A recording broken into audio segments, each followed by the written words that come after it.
জামায়াত ইসলামের উদ্যোগে শহীদদের নিয়ে ঐতিহাসিকভাবে যে আর্কাইভ এবং ডকুমেন্টারি থেকে শুরু করে দলিলপত্র প্রস্তুত করা হয়েছে, বাংলাদেশের জুলাই গণ অভ্যুত্থানে আমরা মনে করি ভবিষ্যতে আর কোনো সংকট সৃষ্টি হবে না সংখ্যা নিয়ে, তাদের দলিলপত্র নিয়ে। এবং যতদিন মানুষের হাতে এই বইপত্র থাকবে ততদিন মানুষের হৃদয়ে নাড়া দিয়ে যাবে শেখ হাসিনার অত্যাচারগুলো।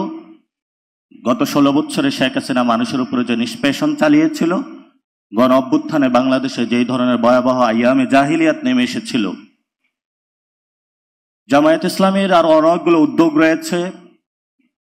আমরা দেখেছিলাম অতীত তাদের যে ডকুমেন্টারিগুলো রয়েছে, ইতিহাস ঐতিহ্যের যে দলিলাদি রয়েছে, কেয়ারটেকার সরকার থেকে শুরু করে ঐতিহাসিক প্রয়োজনে তাদের যে অনন্য সমাধানগুলো রয়েছে, বাংলাদেশের মানুষ ভবিষ্যতে দীর্ঘদিন ধরে সুফলতা ভোগ করবে।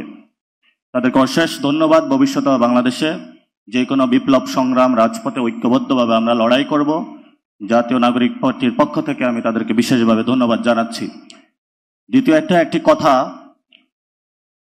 গত 15 বছরে যখন মানুষকে আয়নাঘরে রাখা হয়েছিল, গুম করা হয়েছিল, খুন করা হয়েছিল, মুসলমানদের উপরে এখানে বড় একটি ম্যানুফ্যাকচারিং কনসেপ্ট উৎপাদন করা হয়েছিল। আস্তে আস্তে সবাইকে জঙ্গি বানানো হয়েছিল।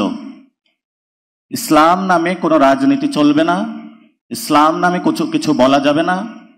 এই সম্মিতিটা বুদ্ধিজীবী মহল থেকে বাংলাদেশে যারা কলকাতার সেকুলার শ্রেণী, এইখানের যোগ সুজে তারা এই ম্যানুফ্যাকচারিং কনসেপ্টটা উৎপাদন করেছিল। এমন একটা পর্যায়ে এসেছিল, বিশ্ববিদ্যালয়ে যখন আমরা হলে ছিলাম এবং বাংলাদেশের আনাচে কোনাচে জামায়াত ইসলামী এবং ছাত্র শিবিরকে যদি কেউ প্রহার করত, রাতের আধারে নির্যাতন করত, কোন মুসলমানকে ধরে নিয়ে যেত, মসজিদের ইমামকে যখন খুন করা হতো, এটা তারা বৈধ বানিয়ে নিয়েছিল। ইদানিং কয়েকদিন আগে আমরা একটি পত্রিকার মারফতে জানতে পেরেছি, একটা ইন্টারভিউর মাধ্যমে একটি দলের মহাসচিব বললেন বাংলাদেশে দক্ষিণ পন্থার উদ্ভব হচ্ছে। এটা কিন্তু একটি খতরনাক কথা।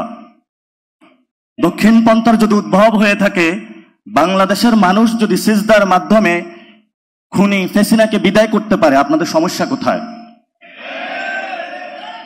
আমরা দেখতে পাচ্ছি একটি দল যখন জঙ্গিবাদের তকমা দিয়ে বাংলাদেশের মানুষকে নির্যাতন চালিয়েছিল, নতুনভাবে আবার কিভাবে দক্ষিণ পন্থা দেখিয়ে, জুজুর ভয় দেখিয়ে আবার মুসলমানদের উপরে নির্যাতন চালাতে পারে, সেই ব্যবস্থা বর্তমানে আমরা দেখতে পাচ্ছি। ভবিষ্যতের পথরেখা তারা তৈরি করছে। আমরা বলতে চাচ্ছি, বাংলাদেশে যারা জুলাই গণ অভ্যুত্থানের শহীদ, যারা আহত, তারা ডান বাম বুঝে না। আমরা পৃথিবীতে বাংলাদেশের উত্থান চাই। বাংলাদেশের মানুষ যেমন, বাংলাদেশের কৃষ্টি কালচার ভ্যালুজ যেমন থাকবে, সেভাবেই ভবিষ্যতে বাংলাদেশের উত্থান হবে। বাংলাদেশের উত্থান দক্ষিণ এশিয়াতে কেউ রুখে দাঁড়াতে পারবে না। আমাদের সহযোদ্ধা অনেকেই ভারতে যারা রয়েছেন, ওমর খালিদ, শারজিল ইমাম থেকে শুরু করে যারা শাহিনবাগ মুভমেন্ট করেছেন, জেএনইউ মুভমেন্ট করেছেন, ইতিপূর্বেও আমরা তাদের মুক্তি দাবি করেছি। ভবিষ্যতে যে লড়াইটা হবে, সে লড়াইয়ে আমরা মনে করি ভবিষ্যৎ বাংলাদেশের রাজনীতিতে চাঁদাবাজের বিরুদ্ধে, সন্ত্রাসের বিরুদ্ধে, টেন্ডারবাজের বিরুদ্ধে, এগুলোর মধ্যে যারা সৎ সচেতন ব্যক্তিবর্গ রয়েছেন, তাদের মধ্যে একটি ঐক্য সৃষ্টি হবে এবং রাজপথে তীব্র লড়াই হবে।